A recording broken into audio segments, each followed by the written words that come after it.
पत्रकार बंधुओं का स्वागत है। आज की जो आप पीसी है, जो विषय ये है कि अभी आपने देखा होगा कि पुलिया को तोड़वाने का काम माननीय श्री संजीव झा विधायक हैं हमारे, उन्होंने किया है।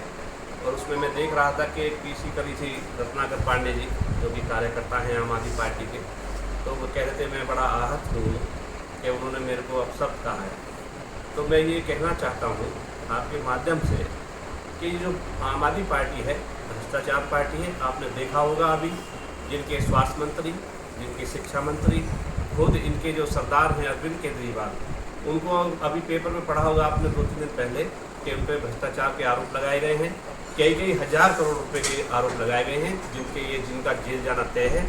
तो मैं रत्नाकर पांडे जी से ये कहना चाहता हूँ कि आप अभी राजनीति 11 साल आपको राजनीति में हुए हैं, आप अभी आम आदमी पार्टी के कार्यकर्ता हैं। ये जो पार्टी निकल कर के आई, आंदोलन से निकल कर के आई, 11 साल पहले ये पार्टी बनी। आपने देखा होगा कि आंदोलन करके ये पार्टी आई। अब मैं ये कहना चाहूँगा, जब इतने हज़ार करोड़ के इनकी पार्टियों के स्वास्थ्य मंत्री या जितने भी मंत्री हैं जिन पर ये आक्षेप या लगाए गए हैं, जो ये भ्रष्टाचार में लिप्त हैं, तो वो अब अन्ना नहीं आंधी है, देश का दूसरा गांधी है, ये नारा लगाते थे। तो अब मैं ये कहना चाहूँगा, अब अन्ना हजारे जी कहाँ सो रहे हैं? जो इनके जितनी भी सरकार आम आदमी पार्टी के जितने भी नेता हैं वो सब भ्रष्टाचार में लिप्त हैं। मैं चाहूँगा कि अन्ना हजारे जी को अब दोबारा आना चाहिए ताकि वो आंदोलन करें इस पार्टी के खिलाफ। भ्रष्टाचार के खिलाफ उन्होंने आंदोलन किया था, जो आरोप लगाए थे कांग्रेस पार्टी में वो कोई सिद्ध नहीं हुए, वो बिल्कुल बेबुनियाद थे। झूठ बोलकर ये सत्ता में आए और इनके चाहे मंत्री हों, संतरी हों या विधायक हों, सभी भ्रष्टाचारी हैं। जो मेरे संज्ञान में अभी आया है कि एक फ्लड डिपार्टमेंट में जी सस्पेंड हुए हैं, तो ये कह रहे हैं कि वो सिरे ले रहे हैं कि हमारे विधायक जी ने उसको पत्र लिख करके उसकी शिकायत की थी, आज 3 साल बाद उस पर कार्रवाई की है। आप ये जो प्रतिनिधि क्षेत्र का होता है, क्या वो लेटर लिखकर शिकायत करता है, उस पर तुरंत एक्शन होना चाहिए। अगर वो भ्रष्टाचार करता है कोई भी डिपार्टमेंट में, तो उस पर तुरंत कार्रवाई होनी चाहिए, ना कि लेटरबाजी करनी चाहिए। ये सिर्फ नूरा कुश्ती है, ये सब मिले हुए हैं। जितना भ्रष्टाचार आम आदमी पार्टी के समय में हुआ, जितने भी ये भ्रष्टाचारी, जितने आप देखें, जितने भी रोड का काम चल रहा हो या नालों की सफाई का हो, इसमें सब भ्रष्टाचार में लिप्त हैं, चाहे इनके कार्यकर्ता हों या खुद संजीव झा हों। अभी आपने देखा इस संज्ञान में मेरे आया कि उस दिन बोल रहे थे कि जी हमने कोई भ्रष्टाचार नहीं किया है, हमने तो पुलिया तोड़वाने का काम किया है। तो मैं ये कहना चाहूँगा कि जहाँ रत्नाकर पांडे रहता है वो भी रोजाना पुलिया क्रॉस करके ही प्रधान इनक्लेव से जाता है। आना जाना उसी पुलिया से होता है। क्या रत्नाकर पांडे उस पुलिया को हटवाएंगे? क्या वो एंक्रोचमेंट नहीं है? क्या वो पुलिया लीगल है? तो मैं ये पूछना चाहूँगा, जिस पुलिया से आप डेली निकलते हैं, क्या वो भी वैध है या अवैध है? ये मैं कहूँगा कि उन्होंने एक प्रदर्शन किया था अभी उसके रोड के खिलाफ कि यहाँ पे जो रोड है 5-5 साल से, 3-3 साल से बनाई नहीं जा रही है, जितने काम है रुके हुए हैं। जो भी इनके खिलाफ कोई आवाज़ उठाएगा, ये उसको धमकाने का और उसको नुकसान पहुंचाने का काम करते हैं। आप देख रहे हैं कि संजीव झा जा रहे हैं कि जहां झुग्गियां टूट रही हैं वहां वो जा रहे हैं, अपने क्षेत्र में वो बदले की भावना से दूसरे कार्रवाई करवा रहे हैं ताकि लोगों को परेशान किया जाए, जो इनके खिलाफ ताकि कोई आवाज़ ना उठाए, डराने धमकाने का काम ये कर रहे हैं। लेकिन मैं आपको बताना चाहता हूँ कि संजीव झा हो या कोई भी कार्यकर्ता हो, मैं डरने वाले में से नहीं हूँ, ना ही मैं डरता हूँ।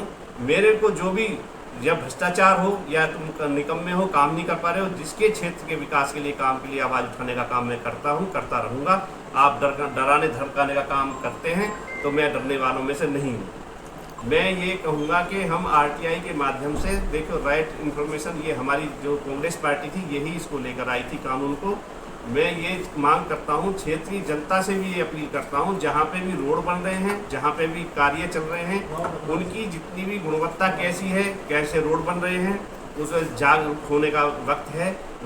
मैं बुराड़ी की जनता से अपील करना चाहता हूँ, जागरूक होइए और जो भी निर्माण कार्य चल रहे हैं उसका सैंपल उठवाइए, उसकी मोटाई चेक कीजिए, उसकी चौड़ाई चेक कीजिए, उसमें किस गुणवत्ता का वो लगा रहे हैं, उसका भी आप जाँच का विषय है, जाँच होनी चाहिए।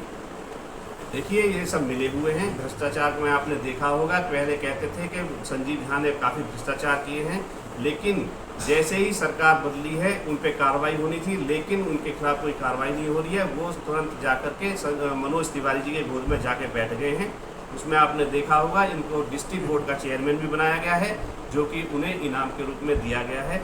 तो ये कभी आपने देखा होगा क्षेत्र में बीजेपी विपक्ष में है, लेकिन वो कभी आपने कोई प्रदर्शन करते हुए या कोई आवाज़ उठाते हुए संजीव झा के खिलाफ अगर कोई एक भी कार्यकर्ता को बीजेपी का हो, कभी उन्होंने आवाज़ उठाई हो, तो मैं कहूँगा कि किसी भी पार्टी का कोई भी वर्कर हो, कोई आवाज़ नहीं उठाता है। सिर्फ हम ही विपक्ष की भूमिका निभाते हैं, क्षेत्र के विकास के लिए लड़ रहे हैं, क्षेत्र की जितनी समस्याएं हैं उनके लिए आवाज़ उठाते हैं, और क्षेत्र को जो जितनी भी समस्याएं हैं हम निरंतर उठाते रहे हैं और उठाते रहेंगे। देखिए, क्षेत्रीय विधायक का दोहरा चेहरा सामने आ गया है। आपने देखा होगा कि दिखाते हैं कि हम झुग्गी टूट रही है वहाँ जा रहे हैं, लेकिन यहाँ खुद ही तुड़वाने का ये काम करते हैं। मैं तो ये चाहूँगा जहाँ पे ये पुलिया टूटी है, मैं लिखवाना चाहूँगा वहाँ कि ये है जो संजीव झा जो विधायक है बुराड़ी के, उनके अर्थक प्रयासों द्वारा इसको तुड़वाने का कार्य किया गया है, और एक बोर्ड लगाने का काम भी वहाँ करेंगे ताकि जनता को ये पता लग सके कि जो हमारे विधायक हैं वो तुड़वाने में ज़्यादा विश्वास रखते हैं, ना कि बनाने में। देखिए, आप मेन रोड ले लीजिए या कॉलोनी के रोड ले लीजिए, आप ज़्यादातर देखें तो बाबा कॉलोनी से जो पुस्ते को रोड जाता है उसकी आप हालत देखिए, 5 साल उस रोड को खराब होके हुए हैं, कोई भी कार्य नहीं किया जा रहा है। क्षेत्र में विकास कार्य बिल्कुल ठप पड़े हैं। आप जितने भी कार्य शुरू हैं सब बंद पड़े हैं। उसकी जवाबदेही किसकी है? उसकी जवाबदेही संजीव झा की है, जो यहाँ के विधायक हैं। वो जवाब दें कि ये निर्माण कार्य जितने भी पेंडिंग 2-2, 3-3 साल से पड़े हुए हैं, उन पर वो कार्य क्यों नहीं करवा पा रहे हैं? क्या उसका कारण है कि वो कार्य अधूरे पड़े हुए हैं? तो मैं यही कहना चाहूँगा कि जितने भी कार्य बुराड़ी विधानसभा में जो पेंडिंग पड़े हैं उन पर काम किया जाए।